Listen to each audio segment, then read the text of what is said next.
KOMU 8 News starts now. A massive expansion project for I-70 in Missouri drew a lot of attention tonight from community members. Good evening, everyone. I'm Tia Maggio. Thanks so much for joining us. KOMU's Grant Green went to an informational meeting where people got to hear about the plans firsthand. Grant. All right, thanks, Kesley. Today, Missouri lawmakers failed to override any of Governor Parson's vetoes regarding next year's budget. Those vetoes would have had added money more back to the budget. KOMU's Shay Lawson is here in the studio to tell us where the extra money was going to go, Shay. Dry heat that often comes with summer weather can cause many issues for your AC unit. KOMU8's Grant Green talked with one local HVAC contractor about how the heat has affected their business. And our First Alert weather team was tracking those storms. Chief Meteorologist Matt Beckwith is here with us now. And Matt, are we going to see any more storms this week? President Joe Biden is officially facing an impeachment inquiry. House Speaker Kevin McCarthy launched the inquiry without the vote of the full House, something he vowed not to do last week. McCarthy claims the president's son, Hunter Biden, used his father's name to win lucrative business deals around the world.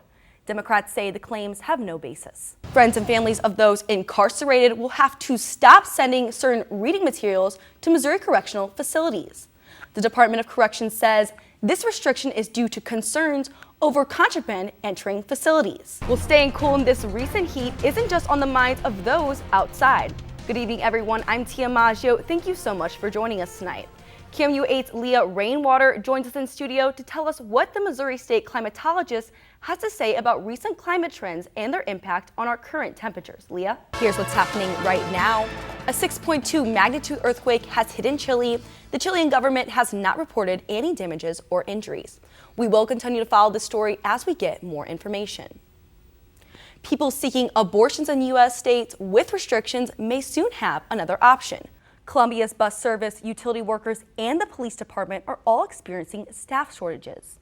All right, thanks, Grant. Speaking of I-70, the Rocheport Bridge is coming down at 7:30 a.m. this Sunday, as more than 1,000 pounds of truss and 6 million pounds of steel will be dropped into the Missouri River.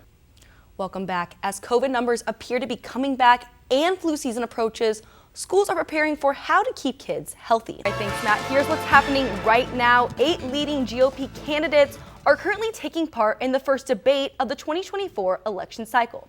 They are right here at the Fiserv Forum in Milwaukee. 5 of the candidates in the debate are current or former governors.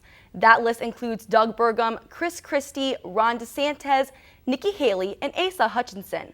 The other 3 are former Vice President Mike Pence, South Carolina Senator Tim Scott, and entrepreneur Vivek Ramaswamy. In national news, new video has emerged out of a prison near Philadelphia showing the escape of a murderer. Take a look at how this man escaped that facility.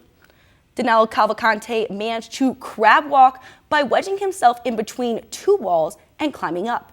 He later had to climb a fence and get through 2 different layers of razor wire. Cavalcante was convicted of murdering his girlfriend. Police say they are confident that their search efforts are wearing down Cavalcante. All right, thanks, Matt. In state news, 3 teenagers died after a car crash in University City near St. Louis this morning. Investigators say the 3 boys took one of their parents' cars. The car then lost control and hit a vacant house. University City Police eventually called MSHP to help with the investigation. One MSHP official called the crash violent because of the speed at the time of the collision. All 3 of the victims were 15 years old. No one from Columbia Public Schools was available to talk today, but typically hosts a seasonal flu clinic as well. MU Healthcare has announced upcoming clinics offering both flu and COVID vaccines. We have information about those on our website, KOMU.com. Tonight, the Columbia Citizens Police Review Board approved a policy recommendation on the department's use of force. That policy encourages police to avoid unnecessary conflict and offer people the opportunity to cooperate whenever possible before the use of force. CPD already has a policy in place that states officers should use force only when no reasonably effective alternative exists. That policy also includes a limit on the level of force that officers can use. The board also discussed the closing of police chief applications. One board member says he expects to be more in touch with the city council on the selection process. So he deals with these police policies every single day, and so he is going to be the one who's going to be the most intimately familiar with how they're applied and how that process looks, and so it's going to be good for him to be there. That work session will start at 6 p.m. at City Hall and is open to the public.